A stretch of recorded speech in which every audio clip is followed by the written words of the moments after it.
The funeral was held on a Sunday morning beneath gray clouds that loomed low over the city, casting a muted hush over the cemetery lawn. It had rained earlier, just enough to make the ground soft and slippery, as if nature itself mourned quietly along with us. Everyone wore black, of course, but for most, it seemed more like a uniform than a symbol of grief. The kind of black you wear when your calendar tells you there's a funeral, but your heart is already doing business. Mom sat alone in the front row, a silk scarf tied around her thin neck, her hands trembling slightly in her lap. Her lips moved every so often, barely audible, as if she were whispering to someone who was no longer there. To her left, my brother Than checked his Rolex between readings of the eulogy, pretending to wipe his eyes while actually glancing at the notepad on his phone. My sister, H1EB1NG, had her sunglasses on the entire time, even indoors, dabbing delicately at her cheeks with a tissue that stayed suspiciously dry. Fuck, the youngest of the three older siblings, seemed more preoccupied with the flower arrangements than anything else, whispering to the funeral staff about the aesthetic balance of the altar. I stood in the back, near the door, feeling like a guest at a stranger's goodbye. Dad had built his empire from a humble tea stall into a sprawling logistics company known across the southern provinces. We were once the kind of family everyone envied, at least on the outside. But ever since his stroke 6 months ago, everything began to fray around the edges. His presence had been the glue, the moral compass, and now without him, we were just pieces on a chessboard. The priest's voice droned on in Latin, though no one was really listening. Instead, I could hear the whispers begin, the soft rustling of entitlement dressed up as concern. "Do you think she'll be able to handle the estate?" Someone muttered behind me, just loud enough for me to catch. "She's not the same anymore." Another voice followed. I heard she started talking to his photo every night. They were talking about Mom, of course. And yes, she'd been fragile since Dad died. But grief does that to people. It folds you into yourself, makes shadows out of your memories. She didn't need a diagnosis. She needed time. She needed family. But family wasn't what we were anymore. After the service, people filtered out slowly, many stopping to hug Than, shake Fuck's hand, or offer H1EB1NG gentle condolences with fake sympathy laced through their voices. Hardly anyone stopped to talk to Mom. She sat there for a long time, even as the chairs were being folded away and the flowers carried out. I approached her and knelt beside the bench. "Let's go home, Mom," I said softly, touching her hand. It was cold, like porcelain left out overnight. She didn't answer, just looked ahead, her eyes fixed on the spot where Dad's casket had been. I followed her gaze and saw nothing, just wet grass and fresh mud. As we walked to the car, I noticed Than standing with a man in a dark blue suit, a lawyer I recognized from Dad's company. They were speaking in low tones, passing a thick envelope between them like it was a secret. I didn't ask, not yet. At the house, everything looked the same but felt entirely different. The hall smelled of incense and dust. The portrait of Dad on the altar stared down at us with glassy eyes, unmoved, as if testing who would carry what came next. By nightfall, the relatives had all left. The house fell quiet except for the ticking of the antique clock in the living room. I stayed that night, though none of my siblings did. They claimed they had meetings, or children to attend to, or emotional exhaustion. But I didn't leave her. She sat by the window for hours, staring into the garden. She still hadn't eaten. "Min," she said, my name barely a breath, "your father said the orchids should be pruned this week." I nodded, even though I knew the orchids had withered weeks ago. I didn't correct her. I didn't try to explain that Dad wasn't here. What was the point of reality when the heart was somewhere else? The next morning, everything began. The phone calls, the emails, the knock on the door from the estate lawyer with a briefcase full of terms and conditions. They summoned a family meeting the following evening without her. "It'll be too much for Mom," Than said, pouring himself a glass of wine in the lounge. "She's in no state to make financial decisions." "But she's still the legal spouse," I countered. "The estate." "We're just trying to protect her," H1EB1NG interrupted, smoothing down her designer skirt. "The trauma has clearly affected her judgment." "She hasn't spoken in full sentences in days," Fuck added. "You saw her at the funeral, she's slipping." No one saw how I clenched my fists in my lap, willing myself not to yell. They talked about her like she wasn't even in the next room. The meeting proceeded without her, and decisions were made. Restructuring of Dad's company shares, consolidation of assets, redistribution of property titles. The three of them signed documents like it was just another Tuesday. I stayed silent watching. I needed to understand the full shape of the betrayal before I could speak. That night I sat with Mom in the garden, our old dog Luna curled at her feet. She looked up at the stars and smiled faintly. "Your father used to say that the stars were just holes poked in the sky by the people we've lost," she whispered. I nodded again. "Do you see him?" she asked. I couldn't answer, because in that moment, all I could see were the cracks forming around her, cracks that others were ready to exploit. And still she trusted them. Still, she believed in the goodness of her children. That night I made a vow. I would not let her be erased. I would not let grief be used as an excuse to rob her of what she and Dad had built together. They thought she was broken, but they had no idea how strong the heart becomes once it's been torn apart. The next morning came not with light, but with signatures. Stamped envelopes lined the kitchen counter, their seals still warm from the lawyer's hand. I found them before breakfast, addressed to Than, H1EB1NG, and Fuck, each bearing a confidential tag and a thin sheet of legalese. At first I thought it was simply estate paperwork, routine, predictable, inevitable. But when I picked up the one left for me, something in my gut twisted. There was no warmth, no kindness, just cold, sanitized words. Per agreement among the majority stakeholders, assets shall be held in trust pending review of mental competency of surviving spouse. I stared at it, rereading the line until it blurred. They'd already moved to freeze Mom out. I stormed into the living room where Than sat sipping espresso like he was at a cafe, not our father's home. "You already filed for mental review?" I demanded, the paper shaking in my grip. He looked at me with bored eyes. "Min, calm down, it's not permanent, just a precaution." "A precaution against what?" I asked, heart racing. "Against your own mother." "Against bad press," H1EB1NG said, stepping in from the hallway in heels too high for mourning. "Imagine if something went wrong under her name. It would ruin the brand." "The brand," I repeated, stunned. "She's not a logo, she's our mother." Fuck didn't speak. He just stared at the floor like it might offer him an escape. "She's not well," Than insisted. "You've seen it." "Yes, I've seen her grieving," I said, my voice cracking. "But grief isn't a diagnosis." "She talks to Dad's photograph," H1EB1NG said. "She thinks the orchids still bloom." "Because she loved him," I snapped. "Because they were married for 40 years. No one replied. They weren't arguing from care, they were maneuvering. Each word was a move on the board, each decision was strategy. Later that day, I went into Mom's room. She was folding napkins. Dozens of them. Neatly, methodically, like preparing for guests who would never come. "They'll be hungry after the service," she murmured, not looking at me. "There is no service today, Mom," I said gently. "That was yesterday." She blinked, then paused, her hands trembled slightly. "Was it?" she whispered. I sat beside her. "You don't have to remember everything, but I remember enough for both of us." She smiled at that, soft, almost bashful. "You always were the quiet one." "Still am," I replied, "but I'm listening now." That evening, Than gathered us in the study. He stood beside the fireplace like a commander ready to declare terms of surrender. "After speaking with our legal advisor, we've decided it's best to establish a caretaker arrangement for Mom," he said. My blood went cold. "She's not a child," I said. "She doesn't need a caretaker." "It's temporary," H1EB1NG added, "until she stabilizes." "She's stable," I shot back. "You're just uncomfortable watching someone mourn." Than sighed as if I were being unreasonable. "Min, you don't have to be the martyr here. Let the professionals handle it." "The professionals who already sent a medical form before even visiting her?" I asked. Fuck finally looked up. "She left the gas on yesterday, Min." I paused. I hadn't known that. "She's tired," I said. "She's disoriented. That doesn't mean she's insane." But it was already clear. They had made up their minds.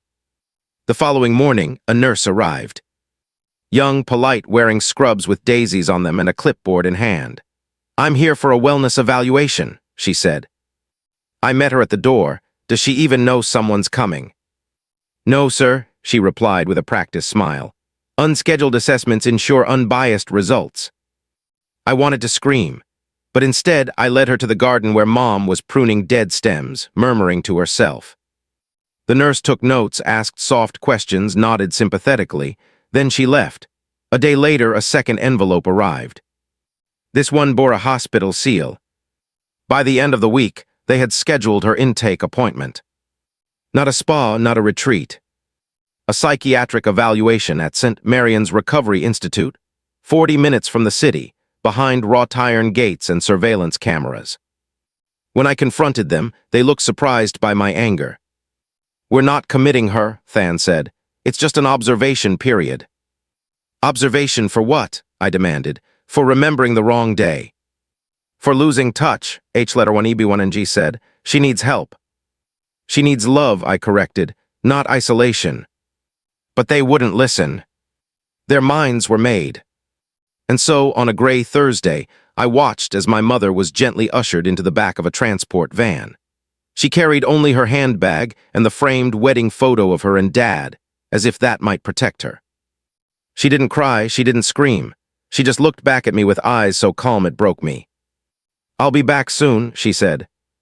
I nodded, though I wasn't sure anymore. Once the van turned the corner, I stood in the driveway for a long time. The house behind me felt haunted. Later that night, I found the study door locked. Inside, I could hear whispers, papers shuffling, voices in urgent tones. They were dividing things already. Furniture, dogs, the lakeside property. It wasn't even subtle.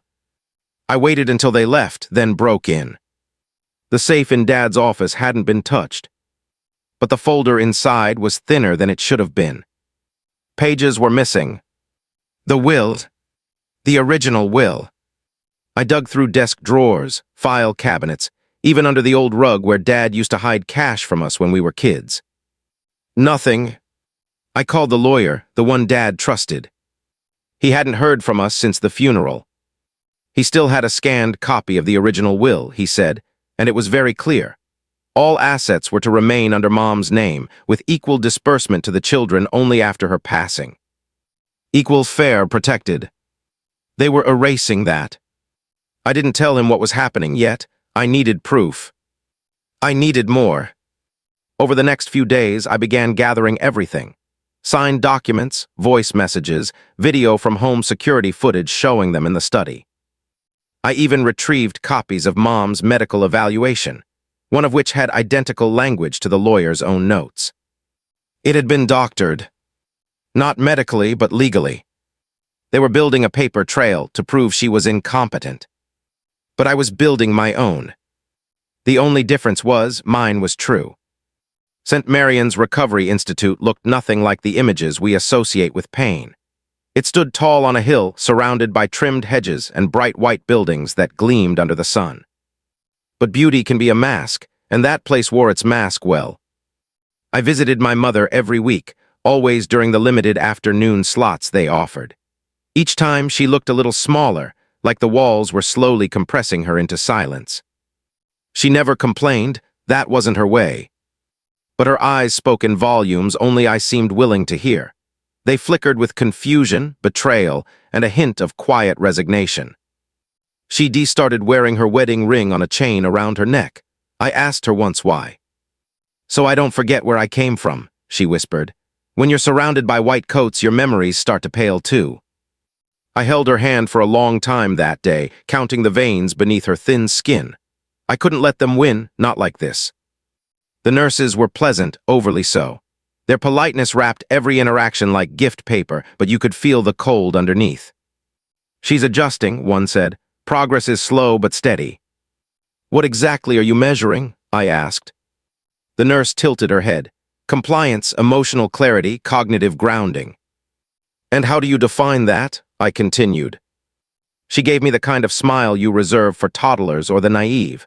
"We have standards." I left that visit angrier than before. At home, the estate was now in full rebranding. Than had begun working with an outside consultant to rename the logistics branch of the company. Legacy Freight was now being floated as a new era in transport. Never mind that it was built from Dad's blood and sweat.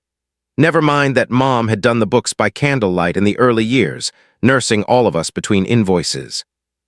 H-1EB1NG had moved into the main house temporarily, so she said. But within days, her clothes were hanging in Mom's closet and her perfume wafted through the halls. Fuck was assigned as the official executor of the interim trust, a term they invented themselves with no legal weight. I kept my head low. They thought I was passive, they always had. The quiet youngest, the soft one. But silence isn't surrender. Sometimes it's the chamber where strategy sharpens. Every night I backed up copies of documents to 3 separate drives. I printed time-stamped copies of call logs, security camera stills, and every bill processed under Mom's frozen name. Then I visited Dad's old friend, Uncle Tu, once his accountant, now retired. He listened quietly as I laid everything out. When I was done, he took a long breath and said only one thing. They've already gone too far. Together, we reviewed the scanned copy of the original will. It was intact, detailed, and devastating to the lies being told. There were 2 main clauses that stood out. First, that any redistribution of assets without full consent of the spouse would result in disinheritance. Second, that any child proven to have coerced or manipulated the spouse would be removed from the will entirely. They didn't know about this, I said, heart pounding. Uncle Tu nodded. They're acting like vultures, but the law still has wings too. The next step was riskier. I had to confront the hospital. I didn't walk in as a grieving son. I walked in as a man with files and questions. I asked to speak to the director of St. Marian's, Dr. Lyda Crane. She met me in her office, a space filled with abstract art and soft music playing from hidden speakers. "What can I do for you, Mr. Min?" she asked politely. "I have concerns about my mother's admission and continued stay here," I began, "and about the integrity of the documents used to justify it." She folded her hands slowly. "Our records indicate she was admitted through proper legal channels." I slid a folder across the desk. "Compare this to the original evaluation form." She flipped through the papers, her eyes scanning quickly, then slower, then stopped. "This is identical," she murmured, "verbatim." "Yes," I said, "and yet one was signed by a doctor who has never met her." Her lips tightened. "This is a serious accusation." "I'm not accusing the hospital," I said. "I'm accusing my siblings. I believe they forged or manipulated the process." Dr. Crane sat back, silent for a long while. "I'll have to open an internal review," she said finally. "But if there is evidence of coercion, your mother's stay may be reclassified." I thanked her. She didn't smile this time. I visited Mom again that weekend. She was sitting in the garden area, her sweater too thin for the breeze. "I saw Robin this morning," she said. "Oh," I asked, sitting beside her. "He had something shiny in his beak," she whispered, "like a paperclip or a button." I waited. "I think he was building a nest," she added. "Even birds need a place to feel safe." I nodded. "I'm trying, Mom," I said softly, "to build that nest back for you." She looked at me then, really looked, and for the first time in weeks her eyes filled with tears. Back at the house, I received a letter from the hospital 2 days later. They were suspending her care pending investigation. My siblings were livid. They called a family meeting. H-1EB1NG arrived in full fury, slamming papers on the table. "You're sabotaging everything." "I'm protecting Mom," I said calmly. "You don't understand business," Than spat. "You're just a schoolteacher." "That schoolteacher," I replied, "just saved your inheritance from becoming a criminal investigation." Fuck didn't say a word. For the first time, he looked ashamed. I stood up and walked toward the study. I opened the safe and placed the printed copy of Dad's will on the table. "This is the original," I said, "and the lawyer still has a notarized copy." They froze. "All of your actions, every change, every transfer, violates this document," I continued, "and any judge will see it that way." Than tried to argue, but I held up my hand. Save it, you have two choices now. Either we sit down and restore everything to how Dad intended, or I file charges. No one spoke. Even silence has its verdict. The morning after that final confrontation, the house felt quieter than it had in weeks. Not the peace of harmony, but the stillness after an earthquake when you're waiting to see what else might collapse. Mom returned home that afternoon. The hospital released her under the condition of outpatient evaluation, with the internal investigation still ongoing. She stepped through the front door carrying nothing but her handbag and the framed wedding photo she had brought with her to the hospital. No one was there to greet her except me.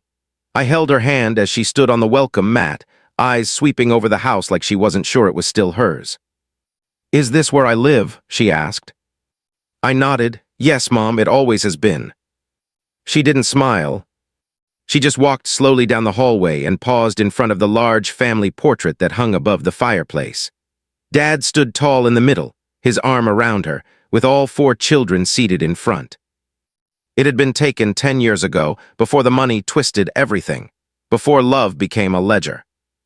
"I used to love this picture," she said softly. "Now I just see ghosts." I didn't know what to say.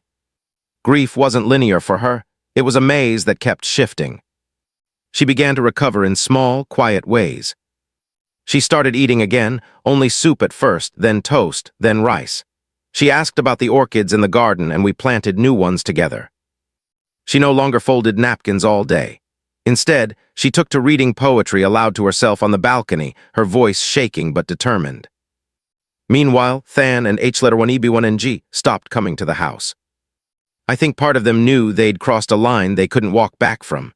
Fuck showed up once, standing on the porch for 10 minutes without ringing the bell. He left a bouquet of lilies and an envelope addressed to me. Inside was a check, an apology in the currency they understood best. I tore it in half. There are some debts that can't be repaid with numbers. A week later, I sat with Uncle Tu at his apartment, going through the final legal drafts. With his help and our father's old attorney, we filed a petition to reinstate the original will and void all amendments made during the period of Mom's involuntary hospitalization. It would be reviewed in court. Until then, we were on uncertain ground. But that didn't mean we were powerless. I had also reached out to a journalist, a quiet, methodical woman named Claire who specialized in financial abuse of the elderly.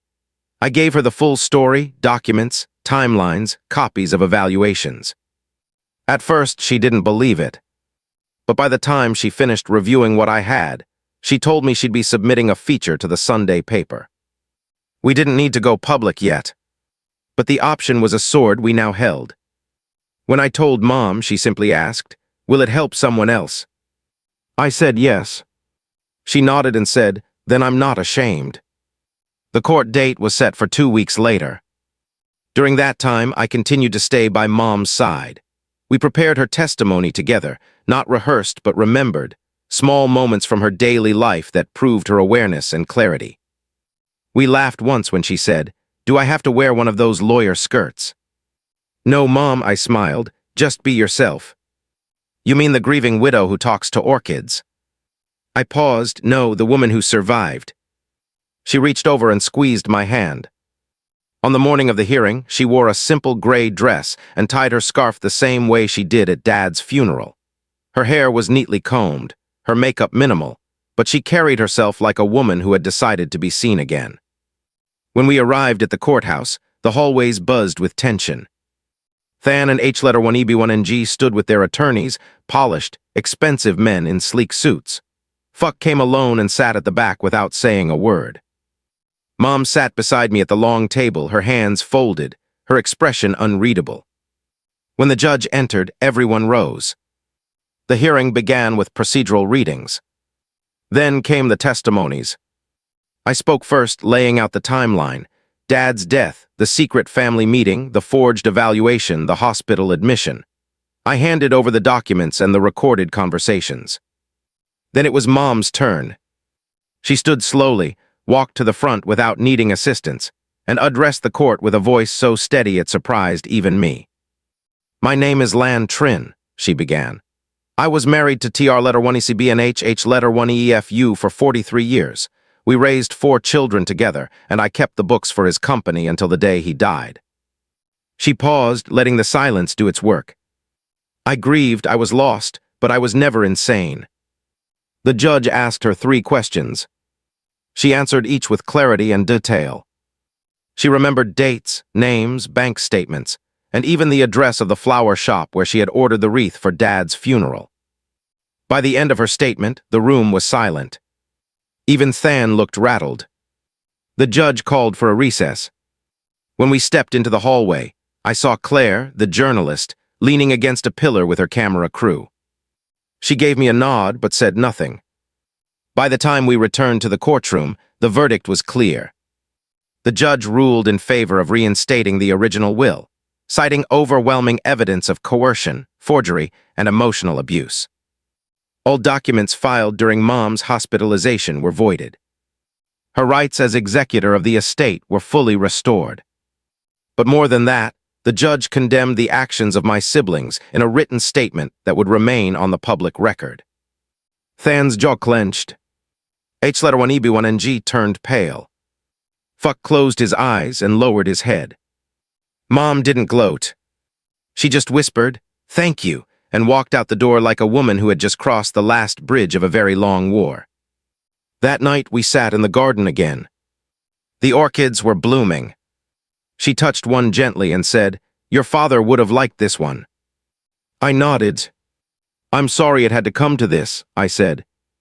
"So am I," she replied, "but sometimes the fire reveals who the iron really is." We watched the sky darken together, and for the first time in months she looked peaceful. Not because everything was fixed, but because she had finally been heard. In the weeks that followed the court ruling, the air in the house shifted. It was subtle at first, like the hush after a thunderstorm where everything smells cleaner but you still remember the lightning. Mom began to reclaim her space, not with fanfare but with quiet precision. One morning I woke up and found her reorganizing the spice cabinet. She was humming an old folk song under her breath, the one she used to sing while folding laundry when I was a child. The melody, once buried under grief, returned like a thread sewing her back into herself. Her strength wasn't loud, it was in her steadiness, a calm that had survived storms. She no longer asked if the orchids had bloomed. She simply walked out and watered them herself. The family portrait above the fireplace remained, though we had once considered taking it down. When I asked her why she kept it, she said, "It's not for what they became, it's for who we once were." There was something achingly noble in that. She wasn't trying to rewrite the past, she just refused to erase it. One afternoon, while I was grading papers on the porch, a courier arrived with a manila envelope. It was from a corporate auditing firm, an independent body brought in to assess the internal activity of my father's company following our court case. I tore it open and skimmed the executive summary. What I found made my hands go cold. Over the course of 4 months, Than and H letter 1 EB1NG had funneled funds from the company's expansion budget into shell accounts, offshore entities with no listed directors. They hadn't just tried to take Mom's inheritance. They had stolen from the company Dad spent his entire life building. The audit was scathing. Misuse of power, breach of fiduciary duty, manipulation of internal documents. I immediately forwarded the documents to Uncle Tu and Dad's longtime lawyer. The next morning, Mom and I sat at the breakfast table, the report between us. She read each page slowly, her eyes steady, her fingers occasionally brushing her wedding band. When she finished, she folded the papers neatly. "You know what this means?" I said. She nodded. "They'll try to hide again," I continued. "They'll play victim, say it was stress, blame each other." "They can say what they like," she replied, "but I won't let them bury your father's name with their lies." The decision was hers to make. The company was still in her name. So she called for a board meeting. It was the first time she had walked into the company headquarters in over a year. I accompanied her, not as her son, but as her witness. Employees paused as she entered, some whispering, others bowing slightly in respect. She wore a dark navy suit with a cream blouse and pearl earrings, looking more regal than any title could bestow. Than was already there, seated at the far end of the conference room with his lawyer. H-letter 1EB1NG was beside him, nervously scrolling through her phone. Fuck arrived last, awkward and alone. The meeting began with the usual procedural motions. Then Mom stood. Her voice was calm, like a river that had forgotten how to freeze. There has been an audit, she said. Its findings are here. She handed out copies of the report. No one spoke as they read, only the sound of pages turning, like a room full of people realizing their masks were cracking. This company was built with integrity, she continued. Not ambition, not deception. She turned to Than. You were my eldest. I trusted you to protect what your father left. Then to H-letter 1EB1NG. You were always the organizer. You had the gift of structure. And finally to Fuck. You had a chance to say no. Fuck looked down. In light of these findings, she said, I hereby remove all three of you from executive roles effective immediately. Than jumped to his feet. You can't do that. I can, she interrupted. The board has already been notified. This is merely a formality. He stammered, then turned to me. You put her up to this, you and your teacher Brain. I didn't flinch. No, I said. She put herself here. You just never believed she would. H-letter 1EB1NG stood next, furious. Do you know what this will do to our reputation? Mom answered softly. Your father once said, reputation is who you are when no one is looking. Now everyone is looking. The meeting ended in silence. Later that day, the company issued a public statement announcing a full leadership restructure and an internal values restoration initiative.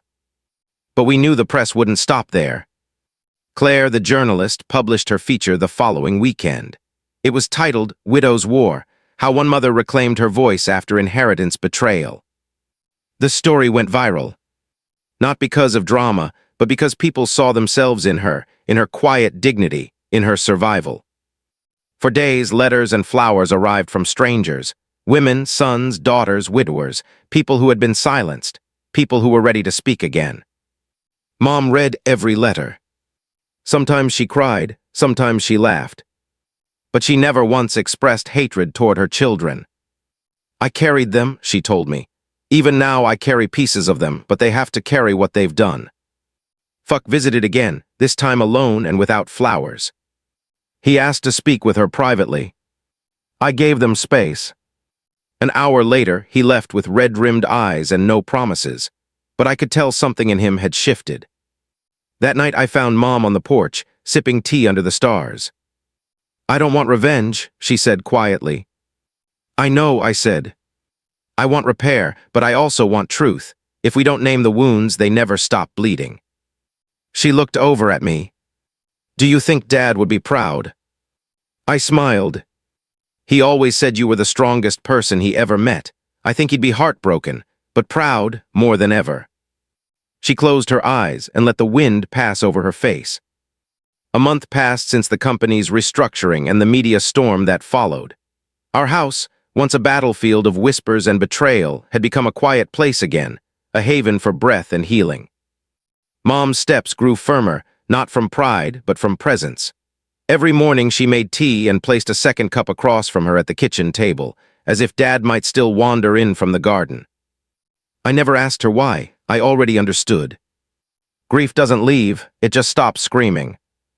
She went about her days with the same grace she once brought to folding laundry or balancing accounts. Only now, it felt like something sacred. Not routine, but ritual. The house held its silence, not because there was nothing left to say, but because everything had been said. It was a silence earned, not forced. The old portrait stayed up. The furniture, though scrubbed and repaired, still bore small scratches from a different era. We didn't erase the past, we chose to live beside it. Claire's article continued to circulate, making its way onto talk shows, podcasts, even university lecture slides about financial elder abuse. But we stayed out of the spotlight. That had never been Mom's goal. She turned down interview requests, declined speaking engagements, and donated every penny of the unsolicited book deal offer to a foundation for women's legal aid. I don't need a platform, she told me. I just needed a voice, and now that I've found it, I'd like to use it in quiet ways. She began volunteering on Thursdays at a nearby shelter, helping women organize their finances, teaching them how to spot bad contracts and defend their rights. I used to believe strength came from who shouted the loudest, she said, but sometimes strength is in the whisper that refuses to vanish. Than moved out of the country not long after the board removal. I heard from someone in Dad's old golf circle that he was consulting in Singapore, no longer at the top of any ladder, but still trying to climb something. H1EB1NG took a sabbatical, according to her online bio. She vanished from social media for a while, whether from shame or strategy, we never found out. Fuck sent a handwritten letter in early spring. It didn't ask for forgiveness. It didn't explain anything away. It simply read, "I was a coward. I know I don't deserve a place at your table, but I'm trying to build one of my own with truth." Mom read it twice and folded it gently. She didn't reply, but she kept it in her nightstand drawer. She told me once, "Forgiveness is like rain. You can't force it to fall, but when it does, it changes the soil." By April, the garden bloomed again. The orchids had survived winter, their petals softer than I remembered. One morning, Mom found a robin's nest in the tree near the patio. She gasped softly, holding her palm over her heart. "I saw him last year," she said, "the one who carried a button." She named the bird Nom after Dad's middle name. It felt fitting somehow. That same week, I received a call from the local university where I taught. They were launching a new community outreach course, legal literacy for families in crisis, and asked if I would consider leading it. I wasn't sure at first, but when I told Mom, she smiled and said, "Help them see the shadows before they have to live in them." So I said yes. I built the syllabus around everything we had lived through: documents, rights, empathy. I included case studies that mirrored our story but changed the names. No one needed to know it was us. The lessons weren't about vengeance, they were about prevention. As summer neared, I suggested we take a trip, just her and me. Somewhere quiet, maybe the mountains, maybe the sea. She looked at me with a spark in her eye and said, "Let's go to Da El letter 1EA1T. Your father always promised he'd take me, and I'm tired of waiting on promises from ghosts." So we did. It rained the first 2 days, a soft drizzle that turned the streets to glass and the air to perfume. We stayed in a cottage lined with bookshelves and windows that opened onto foggy hills. At night, she sat by the fire reading poetry aloud again, her voice clear and warm. On the last evening, we hiked to a small hill where wildflowers grew in clumps. She looked out over the valley, her hair silver in the setting sun. "I'm not angry anymore," she said. "They took pieces from me, but I found others I didn't know I had." I wrapped an arm around her shoulders. "You built something stronger than what they tried to destroy," I said. She chuckled, and I didn't even have to raise my voice. We returned home to a mailbox filled with more letters from people we didn't know. One was from a woman in Ohio who had lost her home to her son's deception. Another from a college student who said her own mother had read the article and left an abusive relationship. Mom read them all. She wrote responses by hand, even if she never mailed them. I found them one day in a drawer labeled Hope, unsent. We never talked about what would have happened if I hadn't been there, if I'd chosen silence, if she hadn't fought back. But the truth lingered between us like a thread stitched tight. Not every family breaks because of money, but some show their true value when they think no one is watching, and when they forget the quiet ones are listening. In the fall, I planted a fig tree in the garden for her. She laughed and asked if it would survive the soil. "We'll see," I said. "Maybe it'll grow strong from everything buried here." One morning, as the leaves turned gold, I found her sitting beside the tree, a cup of tea in her lap, watching the light shift through the branches. I joined her without a word. For a while, we just sat there, two people who had weathered a storm without losing the sky. Finally, she said, "Do you think he sees us?" I looked up at the sky. "I think he never stopped." She nodded, content. Not because the world was fair, but because we had found our way back to each other, and in doing so, made the world feel a little less cruel. And that perhaps was the truest inheritance of all.